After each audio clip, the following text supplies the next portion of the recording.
श्री सीताराम जी सरकार की जय। श्री हनुमान जी महाराज की जय। श्री गौरी शंकर भगवान की जय।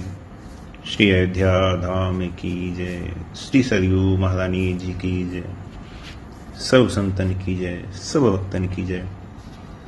जय जय श्री सीताराम। राम जी के अवतार के रहस्य का प्रसंग चल रहा है और पिछली कथा में हम सभी ने सुना था कि जहाँ पे नारद जी जब पहुँचते हैं स्वयंवर में तो वहाँ पे रहे तहा दुई रुद्रगण, वहाँ पे शंकर जी के दो गण भी पहुँचते हैं जो दोनों ब्राह्मण के वेश में होते हैं और वो नारद जी का जो भेद है वो वहाँ पे वो दोनों जानते हैं और साथ में विश्व मोहिनी। नारद जी स्वयंवर में पहुँचते ही अपने रूप का अभिमान लेकर नारद जी वहां बैठ जाते हैं। यही समाज बैठे मुनि जाई, हृदय रूप अहमति अधिकाई। कैसे बैठे हैं? हृदय रूप अहमति अधिकाई। जिन नारद जी को पहले काम के जीतने का अभिमान था, आज उन्हीं को अपने रूप का अभिमान हो गया है। देखिए कैसी स्थिति हो गई है। वहीं जहां राजाओं के सिंहासन होते हैं वहीं पे जाके नारद जी एक आसन पे जाके बैठ जाते हैं। तह बैठे महेश गण दो, विप्रवेश गति लखे नको। वहां पे दोनों शंकर जी के गण भी होते हैं जो कि ब्राह्मण के वेश में होते हैं। जब नारद जी वहां पहुंचते हैं तो सब नारद जी को नारद जी का स्वरूप ही मानकर प्रणाम करते हैं और बाकी जो ब्राह्मण पहुंचते हैं, जो शंकर जी के गण होते हैं, उनको सभी मानते हैं कि नारद जी हो सकता है नारद जी के दोनों शिष्य हों। करी कूट नारद ही सुनाई, नीक दीन हरि सुंदरताई। और नारद जी को ढाल ढाल के कह रहे हैं, देखो भगवान ने देखो कैसा सुंदर बना दिया है इन्हें। मतलब एक तरह से जो कहते हैं ना हंसी मजाक बनाना कि देखो भगवान ने देखो इन्हें कैसा सुंदर बना दिया है। अब नारद जी को लग रहा है यहां पे नारद जी के तीन रूप हैं। एक रूप तो नारद जी का जो कि वहां पे जो समाज पूरा बैठा हुआ है, राजा हैं, महाराजा हैं, सैनिक हैं, प्रजा हैं, उनको दिखाई दे रहा है। एक स्वरूप नारद जी को दिखाई दे रहा है कि वो स्वयं भगवान के वेश में है, उनको भगवान का स्वरूप मिल गया, वो नारद जी को दिखाई दे रहा है। ठीक। और तीसरा स्वरूप जो भगवान ने उनको बनाया था वानर वेश में, वो किन्हें दिखाई दे रहा है? या तो शंकर जी के दोनों गणों को या फिर विश्व मोहिनी को। ये यहां पे नारद जी के तीन रूप हैं। रिझई राज कुंवरी छवि देखी, इन्हीं बरई हरि जान विशेषी। दोनों कह रहे हैं कि राजकुमारी जब इन्हें देखेगी तो मन ही मन में जल उठेगी कि देखो कैसा बंदर आ गया है ना। मुनि ही मोह मन हाथ पर आए। नारद जी को मोह हो चुका है। नारद जी सोच रहे हैं कि ये दोनों हमारी तारीफ कर रहे हैं, हमारी प्रशंसा कर रहे हैं, लेकिन हंसे ही सब उगड़ अति सपुचाए। वो दोनों तो हंसी बना रहे थे, लेकिन नारद जी को कुछ भी समझ नहीं आया, है ना। यद्यपि सुने ही मुनि अटपट बाणी। नारद जी भी सुनने हैं लेकिन समझ न पड़े बुद्धि भ्रम सानी, क्योंकि बुद्धि को भ्रम हो चुका है, माया के समय भ्रम में जिकड़ी हुई है। काहू न लखा सो चरित विशेषी, सो स्वरूप नृप कन्या देखा ना। जो स्वरूप इसी ने नहीं देखा वो स्वरूप विष्णु में नहीं देखा। मरकट बदन भयंकर देहा। साधारण शरीर नहीं है, बंदर की भांति भयंकर देह है। देखत हृदय क्रोध भाते ही। और देखा तो देखते ही क्रोध में एकदम क्रोधित हो गई, क्रोध में भर गई कि मेरा स्वयंवर है और मेरे स्वयंवर में कि कौन आके बैठ गया है, कैसा कुरूप है, इसने मुझे वर्ण करने की धृष्टता कैसी करी। इस बात से मन में बड़ा क्रोधित है, लेकिन क्रोध करने का समय नहीं है, इसलिए नारद जी की ओर देखती नहीं है। सखिया साथ लेके हर राजा के सामने गुजरती हैं, लेकिन नारद जी देखते हैं कि सबके सामने से गुजर रही हैं, सबकी ओर देख रही हैं और देखने के बाद दृष्टि हटा भी ले रही हैं। लेकिन क्या बात है कि भगवान का स्वरूप मेरे पास है और मेरी तरफ देख ही नहीं रही हैं। जेहि दिशि बैठे नाद फूली, सो दिशि तेहि न बिलोक की भूली। भूल कर भी उसको देखा ही नहीं जिसको नारद जी बैठे थे। नारद जी को लगा हो सकता है मेरी ओर देख ना पा रही हो सकता है इस ओर इनकी नजर नहीं जा रही हो, और ऐसा ना हो कि मुझे देखा नहीं तो किसी और को वर्ण कर लें, है हो सकता है किसी और को। तो जहां जहां अब वो जाती हैं, नारद जी उस राजा के पीछे जाके खड़े हो जाते हैं। देख की दशा हर गण मुस्काही। जब नारद जी की ऐसी स्थिति देखी तो दोनों जो शंकर जी के गण थे हंसने लगे, मुस्कुराने लगे।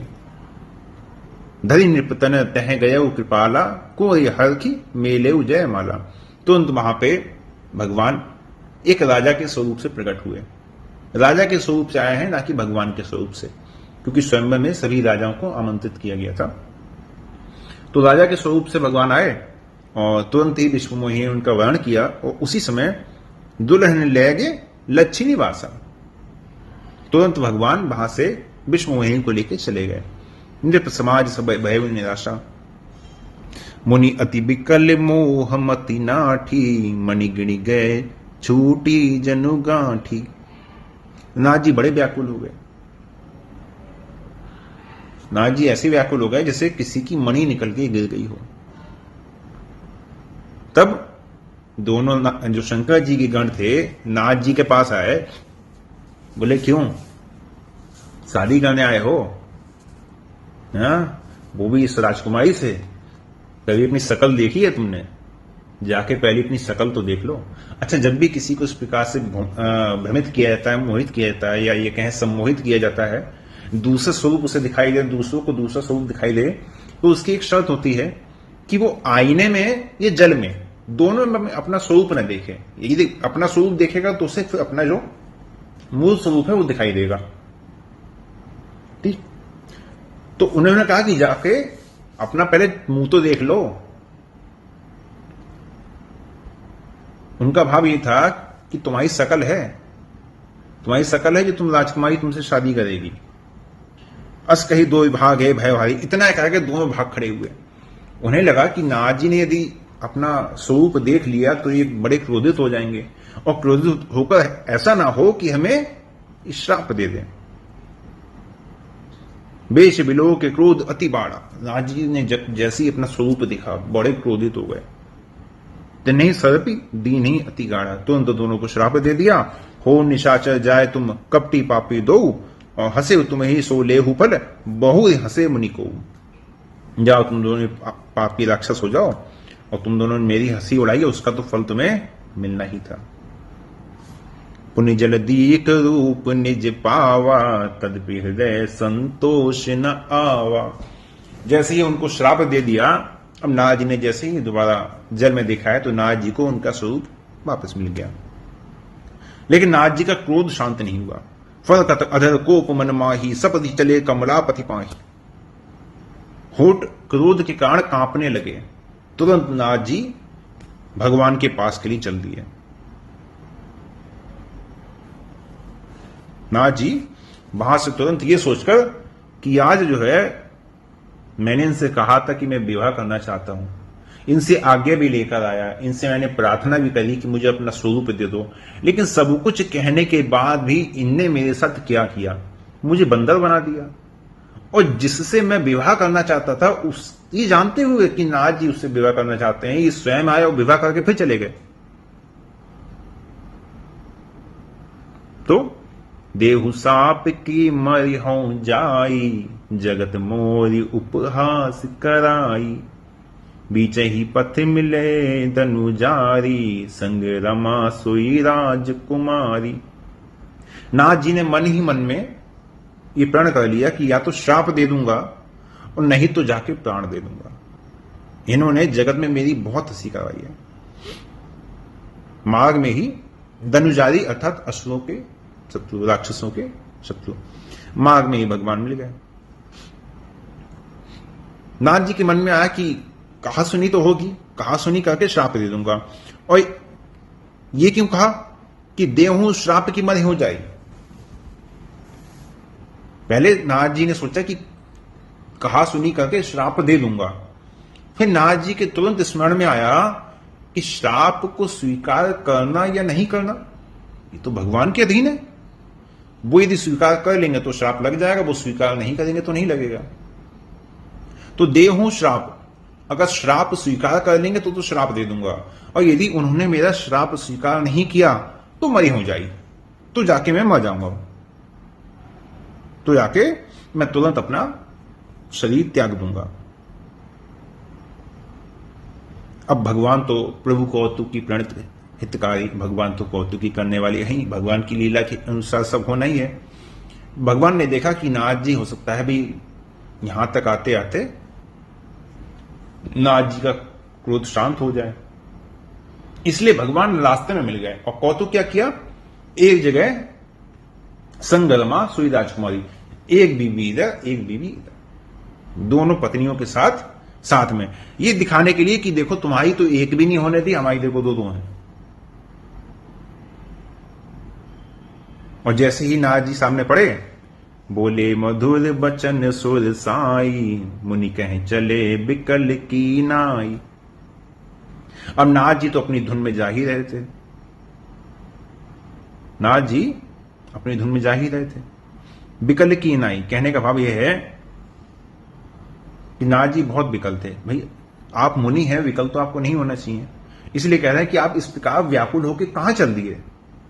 सुनत बचन उपजा अति क्रोधा, माया बस न रहा मन बोधा। जैसे ही नारद जी ने सुना तो नारद जी तो क्रोध में पहले ही भरे पड़े थे, पहले से ही मन में कोप था। अब तो सबका सब उमड़ पड़ा भगवान के ऊपर, है ना।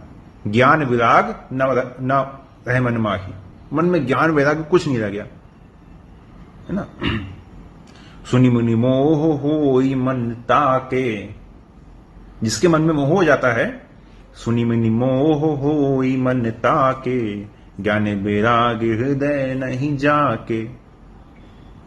क्योंकि माया के वशीभूत हो गए, इसलिए अब मोहित हो गए, तो ज्ञान वैराग्य कुछ नहीं रह गया। भगवान जो परम हितकारी हैं, परम गुरु हैं, अब नारद जी उन पर ही आक्षेप करने लगे। पर संपदा सकहु नहीं देखी, तुमरे ईर्षा कपट विषेखी। मतस सिंधु रौद्री बौरायहु, सुरन प्रेरी विषपान करायहु। नारद जी अब भांति अलग अलग प्रकार से भगवान से कहने लगे कि देखो तुम्हें दूसरों की संपत्ति देखी नहीं जाती क्या, तुम में कपट बहुत ज्यादा है, तुम्हें सुंदर स्त्री भी है, तुम अमर भी हो, अजय भी हो, चराचर जगत तुम्हारी सेवा भी करता है, ये सब संपदा तुम्हें प्राप्त है। लेकिन ऐसी संपदा हमें भी प्राप्त हो जाए ये तुम देख नहीं सकते। नारद जी ने पहले विष्णु मोहिनी का जो हाथ की रेखाएं देखी थी, समझ गए थे ना। तो नारद जी के मन में क्या आया था कि त्रिदेव है, चौथा जो है देव मैं बन जाऊंगा इससे विवाह करके।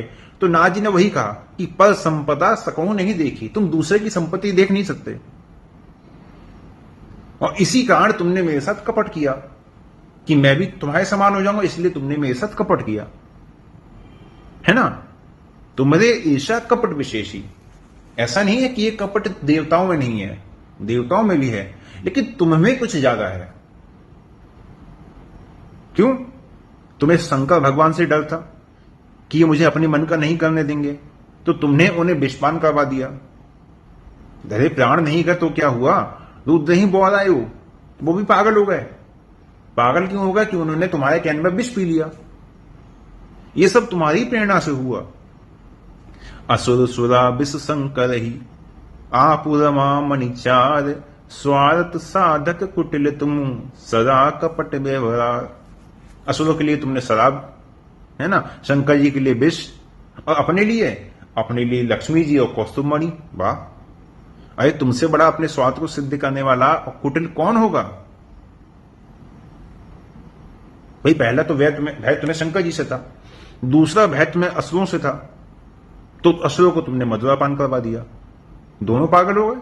शंकर जी को विष दे दिया, असुरों को मधुरापान करवा दिया, और लक्ष्मी जी और कौस्तुभ मणि को तुमने स्वयं ले लिया, है ना। स्त्री और धन के पीछे विष दिलवा दिया, मद पिलवा दिया, ये कोई बड़ी बात नहीं है क्या? तुम्हारा स्वार्थ सिद्ध होना चाहिए बस। देखिए भगवान को कैसे कैसे सुना रहे हैं कि तुम्हारा तो स्वार्थ सिद्ध होना चाहिए, तुम स्वभाव से ही कुटिल हो, सदा सबके साथ कपट का व्यवहार करते हो, है ना। मुझसे भी तुमने कपट का व्यवहार किया, इसीलिए तुमने मेरी स्त्री छीन ली जिससे मैं विवाह करने वाला था।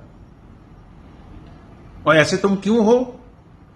परम स्वतंत्र न सिर पर कोई, भावे मन ही करहु तुम सोई, भले ही मद मंद ही भल करहु, विस्मय हरख नहीं कछु धरहु। क्यों? क्योंकि परवश जीव स्ववश भगवंता। तुम्हारे सिर पर कोई होता, तुम पे कोई अनुशासन होता, तो तुम इस तरह सबके साथ अन्याय करते क्या?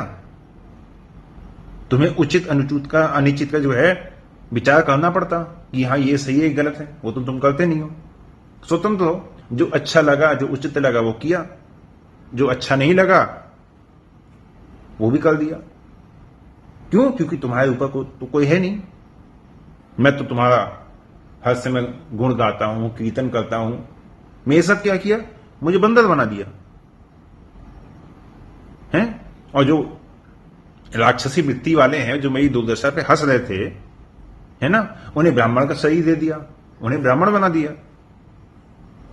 अरे भला, तुम्हारे साथ भला करने का कोई लाभ नहीं है। डहकी परिचय हूं सब काहू, अति असंक मन सदा उछाहू, कर्म शुभाशुभ तुम ही न बाधा, अब लगी तुम ही न काहू सादा। सबको ठग कर, सबको बार बार कपट करके तुम बहुत ढीठ हो गए हो। सब कुछ नाथ जी ने कह दिया ना। अब नाथ जी आ रहे हैं अंत में कि तुमने सबके साथ बहुत कुछ कर लिया, सबको तुमने स्वार्थ से, कपट से छला, तुम इस तरह से ढीठ हो गए हो, है ना। तुम बहुत ज्यादा अशंक हो, बहुत ज्यादा स्वतंत्र हो। धर्म करने वाले बलि को ठग लिया, है ना। भाई ठग को तो दंड का डर रहता है, तो वो सशंक रहता है, अनुशासन में रहता है। लेकिन तुम अनुशासनहीन हो, तुम धर्म करने वाले को भी ठग लेते हो। क्यों? क्योंकि दंड देने वाला आज तक तुम्हें कोई मिला नहीं। कर्म स्वभाव से शुभ तुम ही ने व्यापा, क्योंकि तुम्हें शुभ अशुभ कर्म तुम कुछ भी करो तुम्हें व्याप्त तो है नहीं। लेकिन अब लगी तुम ही न काहू सादा। लेकिन अभी तक तुम्हें कोई ठीक आदमी मिला नहीं, अभी तक किसी ने तुम्हें ठीक किया नहीं। भले भवन अब बायन दीना, पाहुगे फल आपन कीना, बंचे हु मोहि जवनी धरि देहा, सोई तन धरहु श्राप मम एहा। नाथ जी ने कहा कि अभी तक तो तुम्हें किसी ने साधा नहीं, अभी तक किसी ने तुम्हें ठीक नहीं किया, है ना। क्या कह रहे हैं? बंचे मोहि जवनी धरि देहा, तुमने जो शरीर धारण करके, देखिए अब वहां पे किस स्वरूप से आए हैं। एक राजा के स्वरूप से आए थे ना, किस स्वरूप से आए? अब नाथ जी यहां बता रहे हैं कि आप वहां किस स्वरूप से आए। बंचे मोहि जवनी धरि देहा, आपने जिस शरीर को, जिस स्वरूप को रखकर आपने मेरे साथ ठगाई की, मुझे आपने ठगा है। सोई तन धरहु श्राप मम एहा, अब आप वही शरीर वही स्वरूप आप धारण करेंगे, ये मेरा श्राप है। मतलब भगवान वहां पे राम जी के स्वरूप से आए थे। कपि आकृति तुम कीन हमारी, करहि कीस सहाय तुम्हारी। आपने मुझे बंदर की आकृति दे दी, मेरा उपवास करवाया, लेकिन जब आप मनुष्य बनेंगे तो ये बंदर ही आपकी सहायता करेंगे। आपको सहायता के लिए बंदरों से ही प्रार्थना करनी पड़ेगी। मम अपकार कीन तुम भारी, नारी विरह तुम हो दुखारी। मैं भी शादी करता, विवाह करता, अच्छे से मेरा घर परिवार होता, लेकिन तुमने मेरा विवाह नहीं होने दिया। उस बात का मेरे मन में बहुत क्षोभ है। तो क्या होगा? नारी विरह तुम हो दुखारी। जब तुम शरीर धारण करोगे, मनुष्य बनोगे, तो तुम भी अपनी स्त्री, अपनी पत्नी के विरह में दुखी रहोगे, और उस संकट से इन बंदरों के द्वारा ही तुम्हारा उद्धार होगा। बंदर ही तुम्हें सहायता करेंगे। श्राप शीस धरि हरि किहिए, प्रभु बहु बिनती कीन, निज माया के प्रबलता, करहि कृपा निधि लीन। भगवान ने तुरंत नारद जी के श्राप को स्वीकार किया, मन में प्रसन्न होकर, और बहुत प्रकार से नारद जी की विनती की। क्या? सबसे पहले तो श्राप को स्वीकार किया, कहा कि इस श्राप से मैं प्रसन्न हूं, लेकिन आप अप्रसन्न ना रहे। नारद जी से कहा कि आप दुखी ना हो, इसलिए बहुत प्रकार से नारद जी की विनती की, है ना। क्या दिखाया कि देखो मुझे दुख नहीं है, मुझे तो और प्रसन्नता है। तुरंत ही निज माया के प्रबलता करहि कृपा निधि लीन। तुरंत भगवान ने जैसे ही अपनी माया को खींच लिया, तो माया को खींचते ही क्या होता है? मोक्ष हो जाता है। अभी आप शरीर में बैठे हैं, अभी आप इसी क्षण यदि माया के प्रभाव से मुक्त हो जाएं, तो इसी समय बैठे बैठे ही आप मोक्ष की अवस्था को प्राप्त हो जाएंगे। तो जैसे ही भगवान ने तुरंत माया की प्रबलता को खींच लिया, तुरंत ही जितनी संपूर्ण लीला थी सब समाप्त हो गई।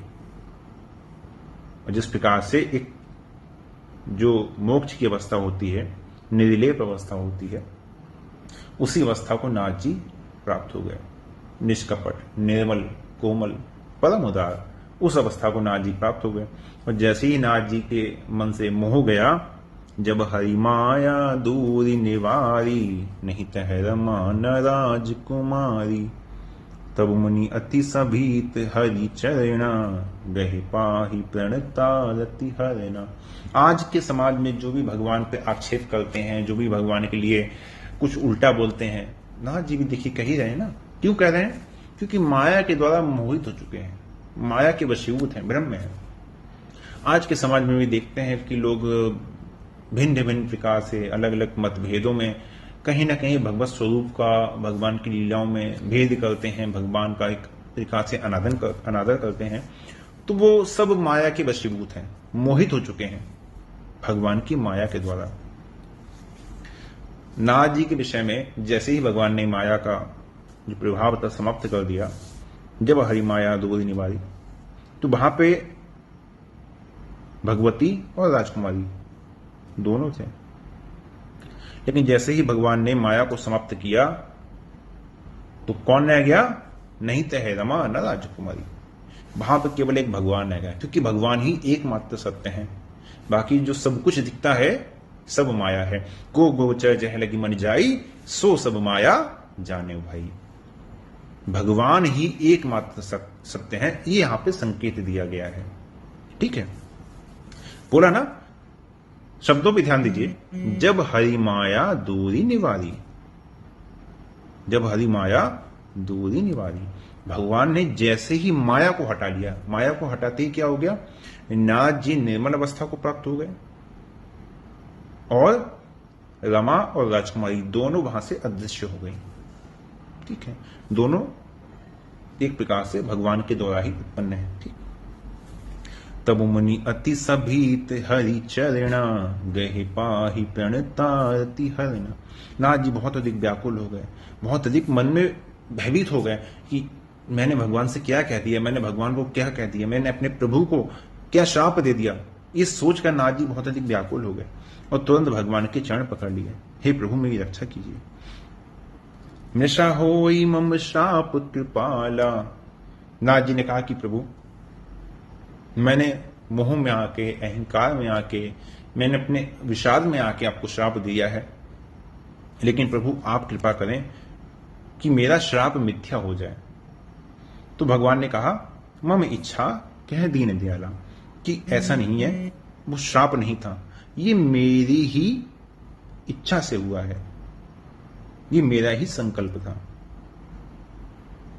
तो नारद जी ने कहा कि प्रभु, चलो मान लिया प्रभु कि आपकी इच्छा थी, आपकी इच्छा श्राप हो गया, लेकिन मैं दुर्वचन कहे बहु तेरे, मैंने प्रभु बहुत से आपको दुर्वचन कहे हैं, इस पाप से मेरी रक्षा कैसे होगी?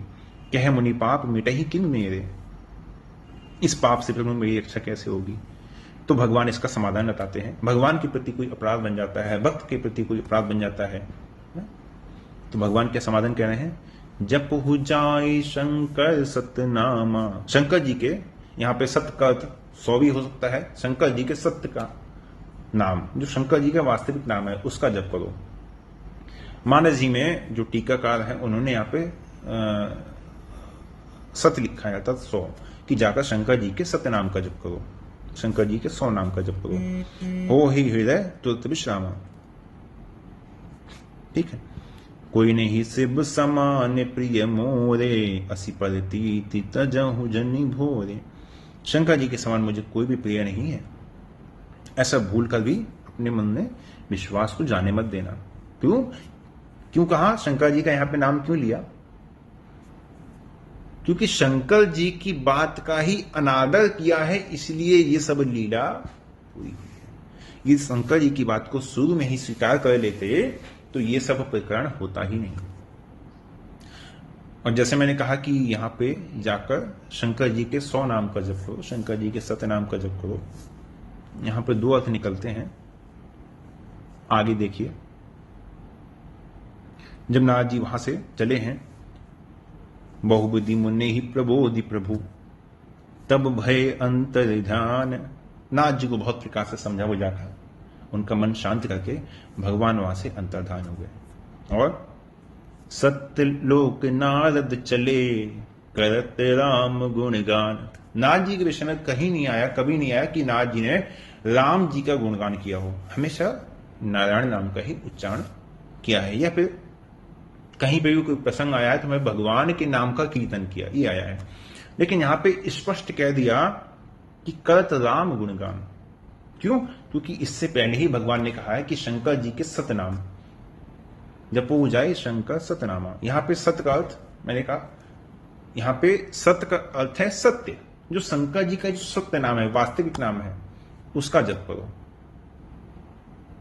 और सबका जो सत्य नाम है वो क्या है?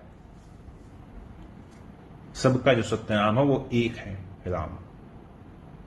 जैसे अभी मैंने कहा ना कि जब हरि माया दूरी निवारी, नहीं तय रमा न राजकुमारी, वहां पे कोई नहीं था, न रमा न राजकुमारी न संसार, कुछ नहीं, न देश न प्रदेश न राज्य, ठीक है, ना वो राजा स्वयंवर वाले, कोई नहीं था, सब कुछ अदृश्य हो गया।